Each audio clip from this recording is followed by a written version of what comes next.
Great news! There's a quick way you can save money. Switch to Geico. Geico could help you get great coverage at a great price, and it only takes 15 minutes to see if you could save 15% or more on car insurance. Go to geico.com today and see how much you could save. Caught Offside with Andrew Gunling and JJ Devaney. Trippy around duel by Parrish. It's Mandzukic got there and scores!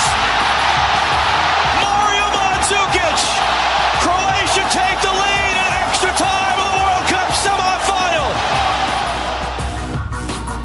Oh, yes. Caught Offside from the Upper West Side of Manhattan. Andrew Gunling and JJ Devaney. The final is set. What's up, brother? How are you, man? A little disappointed. Old Spursy Englandy Andy is upset. You got some nerve, I'll say that. Yeah, I'm sitting here wearing a Dinamo Zagreb jersey. And you tweeted about it. Uh-huh. And you're wearing it not because you necessarily wanted Croatia to win. You're wearing it because you thought it was what you're supposed to do. No, I'm wearing it because I was worried that England would go to a World Cup final. You were starting to... I would be buried under a wave of hyperbole and unnecessary optimism. You were starting to like this England team. No, you found yourself genuinely, in your heart of hearts, you were rooting for them, and you got scared by those feelings. And so you retreated back into your shell. You put up this tough front. You had to troll everyone, so you put on your Croatia jersey. No.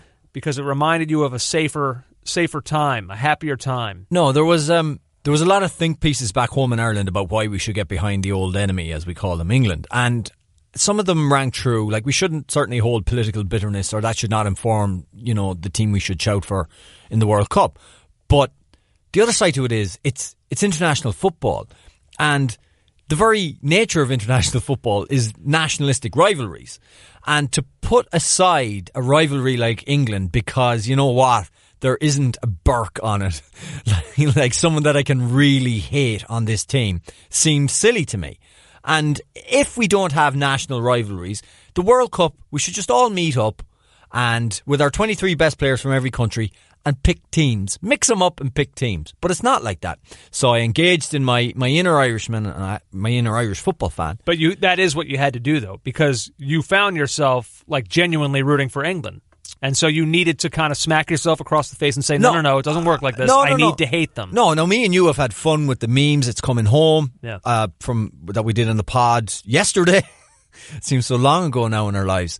And I've had fun with the team and kind of enjoyed that they went deep in the tournament in the sense that we've always had this thing to talk about, well, can they go all the way, etc., etc. But now they're out. The better team has won. And I think my new joy is the resilience and the incredible achievement it is that Croatia have survived multiple 120-minute games to get to a final. It's something else. And by the way, Luka Modric tonight was... Oh, my God. Yeah. Yeah. They are the first team to win 3 straight World Cup games that went to extra time.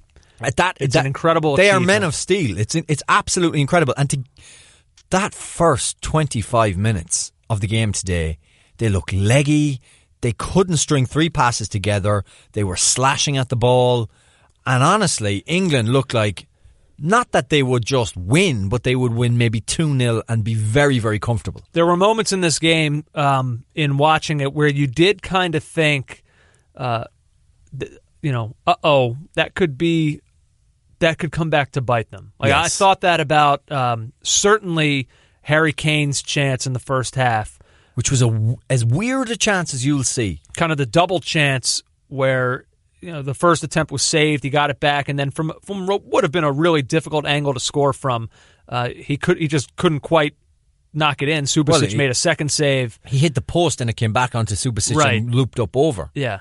That was one where you thought, I wonder if they'll live to regret that. Outside of the Stones header, which was cleared off the line, outside of the goal, the goal was the only shot that England had on target. So they didn't create that much, which, considering the first 25 minutes, was surprising. And you're right, but also it's a little bit consistent with them in this tournament. Yeah, and we've said that. We got crushed this morning on a Twitter group message. Oh, really? Yeah, by our dear friend and advocate of the show, Tom Fitz, who's former ESPN, who's now at Copa 90, and he was like, guys, you're being grumpy, or you accuse me of being grumpy or something. England is good, France is good. Yeah, they're good in that they've advanced in the tournament, but analyse the English games.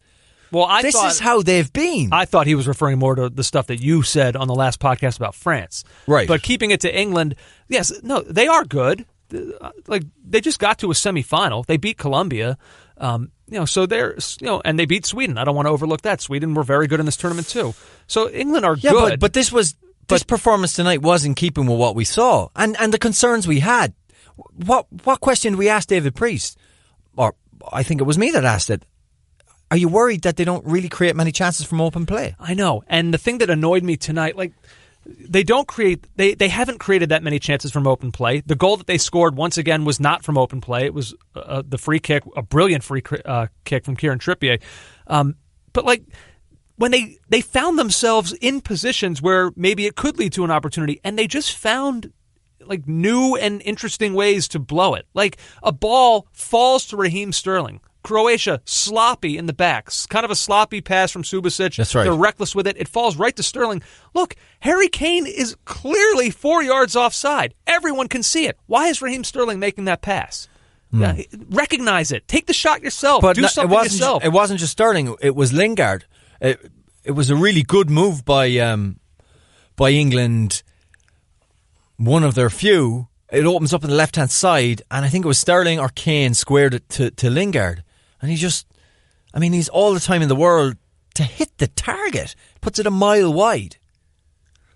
Yeah, it was... And slowly but surely, as all this is happening, Croatia are starting to tick. They worked themselves back into the game. They survived the initial onslaught, if you even want to call it that. That's too strong. It's very strong. But England were the better side for the first 30 minutes or so of the game. In the notes that I wrote, one of the notes I have is Sterling regularly in the first 15 minutes, when a ball was played out of English defence, he was 1v1 with Vida. And I thought, this is something England can capitalise on. Never happened. No. And let's talk a little bit about Croatia. You mentioned not just that they've won 3 straight games that have gone to extra time, but they've also won all 3 of those games coming from behind. They're the first team to come from behind and advance in 3 straight knockout matches. I think the Danish game, I wouldn't take so much in that. It was a frenetic start and they equalised very, very early. But nevertheless, they equalised tonight in the 68th minute. So for over an hour they trailed, and I think in particular to be so tired. The Russian comeback was very good too as well, considering how organised the Russians were. But to be so tired tonight, which they visibly were, there's no question. Can you imagine?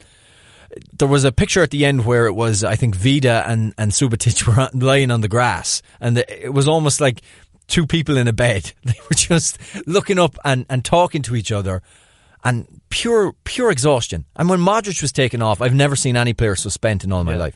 So it was just to overcome. They didn't have to just overcome England. They really had to overcome a bad start, conceding a goal, and also the fact that they looked fatigued. There was times in that game, Andrew, where I thought England can finish this because Croatia do not seem up to the pace. You're right. We talked about that on the last podcast, and I kind of thought we came to the consensus that we weren't really sure how much of a role fatigue would play. Not only because they had played in 2 previous games that went to extra time, but England had played in one as well. So we were talking about an extra 30 minutes that Croatia had played compared to what England had played coming into this game. Yeah. I never computed that one. I just put that the England one was at the round of 16, they got through it, and then the next one was in the 90. Mm-hmm. Whereas Croatia's were back to back. I don't know. I don't care for the face that you're making right now, to be totally honest. It's a very smug face. I just felt it was, if we're going to talk about tiredness, it was mainly for the Croatians. One guy tonight that I was much more impressed with, and a guy who I'm generally impressed with, was Ivan Rakitic. I thought he was way better in tonight's game than really anything we had seen from him probably since the Argentinian beatdown. Yeah. It was interesting. As much as I'm, waxing lyrical about Croatia now, there was a couple of things in that game that really annoyed me, and one of them was done by Rakitic, in where the Pickford kick-out was just really, really poor. The ball comes back to him at his feet, and he slashes one, and it falls straight to Rakitic, who runs in on goal, has a wonderful piece of skill to lift it over the defender, and then waits, and Kyle Walker covers and dispossesses him. There was some Croatian... the crossing for Croatia tonight was so dreadful. But yet the equaliser came from a cross, which was from their fullback, Versako, which was just a great ball into the box, which... Can we give ourselves pats on the back? In what way? Well, we called out that the weakness in the passing diagonally into Kyle Walker's area. Yeah. Now, I didn't think it would be from a cross like that, which I felt he should have dealt with and attacked much, much better. I wanted to ask you about that. Sometimes one of the things that I battle with in this sport, not just tonight, but like... His foot up. Well, not just that. Like, generally speaking, when a goal is scored in soccer, we don't... Our gut instinct is not to levy praise upon the guy who scored it. We immediately look around and say, who's at fault? Why did this happen? Someone must be blamed. I was having a hard time with the Kyle Walker one, and when I'm having a hard time with things in the sport, you are the person that I turn to.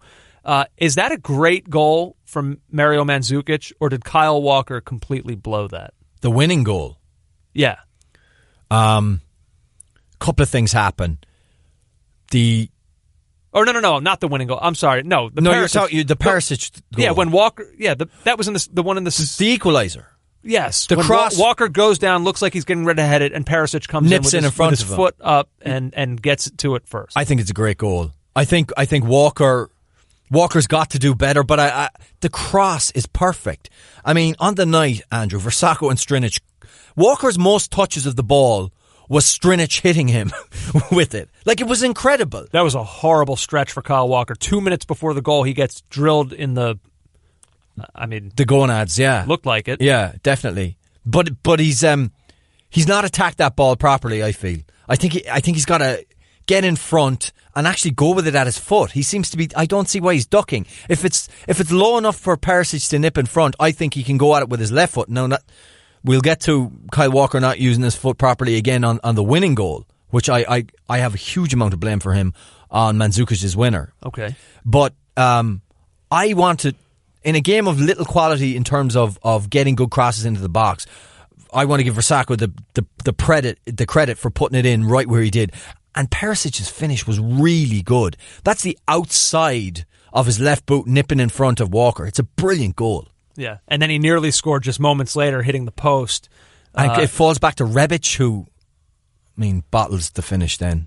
It was two opportunities there. Yeah, that was the stretch where you started to think, oh my God, Croatia are completely bossing this game. They were completely overrunning England, and they were overrunning that centre midfield, which is really a problem for me. England couldn't get a foothold in the middle of the park because we know they don't have a player like a Modric. They don't have a player like a Rakitic. What they have is a Henderson, and they changed him out at one point for Eric Dyer, who is... he's not that either. He's not that either. No, you're asking guys like Henderson, like Dele Alli, like Jesse Lingard to do things they can't do. Right. These are not, holding midfielders. These are not possession-based players. No, they're not guys who get on it, set tempo. I guess Henderson maybe of those, you would say somewhat. But even his best games for Liverpool last season were where he'd win a tackle and set the ball off quickly to someone else. And that wasn't this kind of game. No. Let's go to extra time. You said you wanted to talk more about Kyle Walker's role in the winning goal for Mandzukic. Yeah. So again, it's a cross from the left-hand side, which is hit right at Walker, and instead of getting square and just driving it back out from whence it came, he spins and kicks it up in the air with his left foot. It was weird. And Trippier loses out to Perisic on the second ball there, which is a problem. And because he spun and made that kick, there's a gap in behind Walker. Walker's completely out of position. Stones hasn't stepped up either. So that line, that back three, hasn't moved up to play Mandzukic offside or anything of that nature. Mandzukic is between Maguire and Stones. Stones is wrong side and can't see him. And Mandzukic is in like a whippet. He's getting nips in behind. The finish is very, very good, Andrew. It's really good to hit it across on the half volley and beat Pickford. But it's a breakdown between Walker and Stones again. And it just highlighted that back three. As good as it was in getting England on the front foot, beating presses and playing out from the back, we identified, what did I say to you? I said, I would just put Mandzukic on top of Walker all game long, and I would pump diagonal balls in, win the second balls. No, that's not what happened. But it's no fluke to me that the two key moments were Kyle Walker playing as a centre-back. He's not able. I don't want to totally bash the back three. You're right. Kyle Walker may not have had his best tournament, but I thought John Stones was really good, and I thought Harry Maguire was really good. They switched off in that key moment. Well, Andrew. Maybe that's true, but if we're talking about over the course of the tournament, I have a hard time looking at the back three and saying that was a weakness for England. I don't think that it played out that way. I think the wing backs turned out to be a huge success. I thought Ashley Young was good, and I thought Kieran Trippier might have been the revelation of the tournament for England. I think if you... Oh, yeah. I'm a big fan of Trippier. Nobody needs to... I mean, anyone who listens to this podcast doesn't need to be reminded of that. But if you look at Tunisia, Andrew, it was Walker in a probably strange position, being so central on a cross and a foul. It's a bit of a bad luck penalty. Moment. Yeah, I'm just saying, you've got to highlight it, and I do think he's not suited there. No, I really don't think he in his own right said, admits it. I give him some credit, because a guy with maybe a lesser mentality who knew, I'm about to go into a World Cup and I'm being put into a position that I'm not comfortable in, might have really been a problem in training, and might have given the manager an earful. And it didn't seem like Kyle Walker, from the quotes that we read, I never got a sense of that at all. Now, if I want to be fair to him, I'm on about crosses hitting him regularly in that game. Well, maybe he's blocking crosses, JJ. Maybe he's doing a good job in that sense, in that he lessened the impact of Strinic in the game, and that's a good thing. But I felt for the 2 goals he was caught out, particularly the second one. That's a massive gap in behind him. Stones doesn't read it. The next thing, it's Mandzukic. Mandzukic is a wily old fox. He's got so much experience, Champions League football with Juventus. Brilliant finish. Yeah. In terms of Croatia getting this victory, there are some people who are looking at it as some kind of monumental upset, which is totally ridiculous. Was it even an upset at all? Like I told you, I wound up on our last podcast not even making a prediction. Well, Zlatko Dalic, the Croatian manager, basically said... He had this to say about experts who thought England would win. They are not experts. They should have known we are a better team in all segments of the game. Now, it's easy to say that when you've won in extra time. But you're right. Is it a shock that a team, Perisic and Rebic, 2 quality players there, Rakitic... Modric and Rakitic in the midfield. Brozovic as well, who came into the side, Mandzukic up front, Kramaric off the bench. I mean... There's a guy from Real Madrid, a midfielder that can't even get in, Kovacic, that can't even get into the side. So is it really? No. And there were times during that second half in particular where Croatia looked, particularly in the midfield, not just a little bit better than England, but like streets ahead of them. I will say, though, that comment from Dalic is a little bit obnoxious. And that's not even Spursy, Englandy Andy saying that. That's totally neutral fans saying that. You trailed for 68 minutes of this game. You were a John Stones header cleared off the line away from possibly losing it. Yeah. It took it to extra time. Let's not act like you completely dominated this game. You certainly dominated the second half and the majority of extra time as well. But this was kind of a toss-up. Let's not I don't feel that way. I don't feel that way. I feel that... I mean, a game that's 1-1 into the 109th minute. It is, but on the balance of play. Just talk about the balance of play. Like from almost, I would say that... Around the 30th minute on, Croatia were the better team. You're dominated right. for an hour.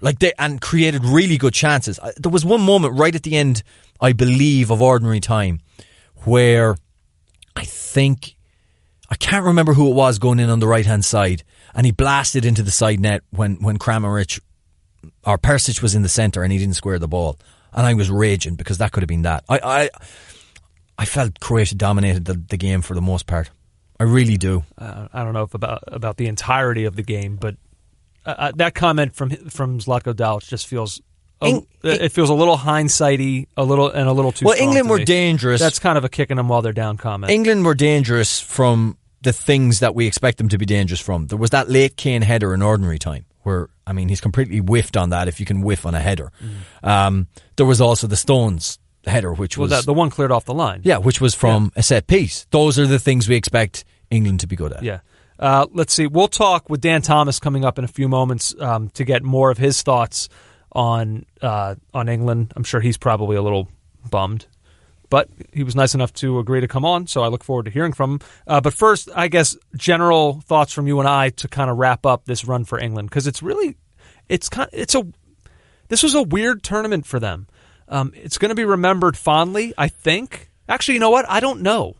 I don't know how this gets remembered. I think that the fans will always have a special place in their heart for this team because they kind of captured the England fan imagination for this summer.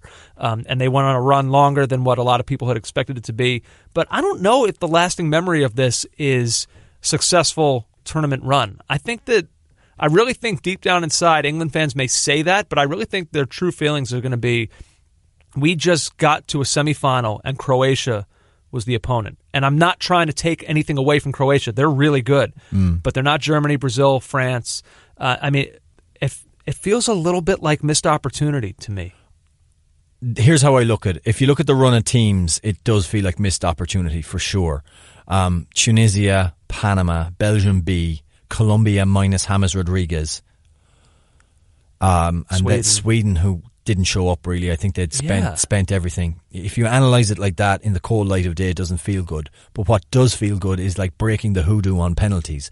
That was the massive albatross on England teams now. No, they don't have it anymore. And they also have a blueprint. How about you prepare? You recognise which side their best players are going to go, their likely penalty kick takers are going to go. I mean, Pickford's never going to fear another penalty again in the England colours.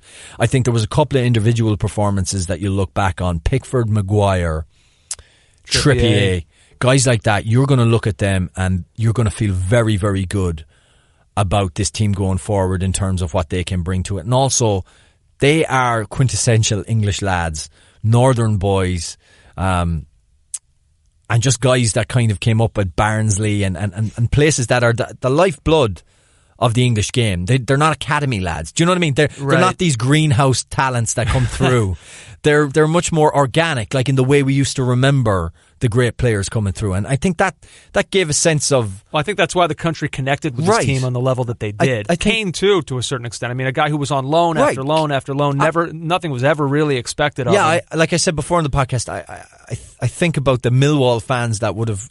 We've got this lone guy from Spurs and he can't score. Imagine the abuse he got at the Den when he played for Millwall. Yeah. And to come from that to this. So those are good, feel-good stories. You're right. And I don't mean to imply that England fans aren't walking away from this tournament without lifetime memories. Right. I mean, the Kane goal against Tunisia, you're right. 6 goals against Panama. I know it was Panama, but to see your team score 6 in a World Cup, of course the penalties against Colombia. I won't put it in the same bracket as Euro 96, considering the opposition they played, and you can't put it in the same bracket as Italia 90. Looking at this team, here's a couple Fox commentators afterwards. This was Kelly Smith on Fox talking about England's World Cup run. Yeah, England should have their heads held extremely high. The nation fell in love with them. They're proud of them. Yes, they didn't make the final. There's a lot to look forward to with this young England side. This is a great experience for them. They're going to take this on the chin. This will hurt them, but this will make them grow and be better next tournament. Here's Alexi Lalas. Well, it might not be coming home. This team is coming home. They are coming home winners. They are coming home having changed the culture and the perception and ultimately the future of this team, and deserves a tremendous amount of respect for what they've done. This is a team to look forward to in the future because, as we mentioned time and time again, this is a team of youth and this is a team of change, and they're only going to get better. I think that's way over the top from Alexi. It is a young team. It is a young team, but can I just tell you a failing that has dogged the English team since probably Paul Scholes retired, and even probably a little bit before that. What was missing in this team? Because I only think they were maybe one player away from being really competitive. If I had to pick something missing, I would probably say what we were talking about earlier, a midfielder, central midfielder who could really hold possession. Set the tempo, and when things are going against you, can string passes together. I am sat here in 2018, and the same failings that dogged the team throughout the golden generation remain. That they can't get a guy who's comfortable on the ball in midfield to string it together. Isn't that a little bit ironic, though, is that the problem with the golden generation was that they had too many Scholes, Gerrards, and Lampards. And it feels like this team, if they only had one, they would have been in such great shape. Can you imagine a Paul Scholes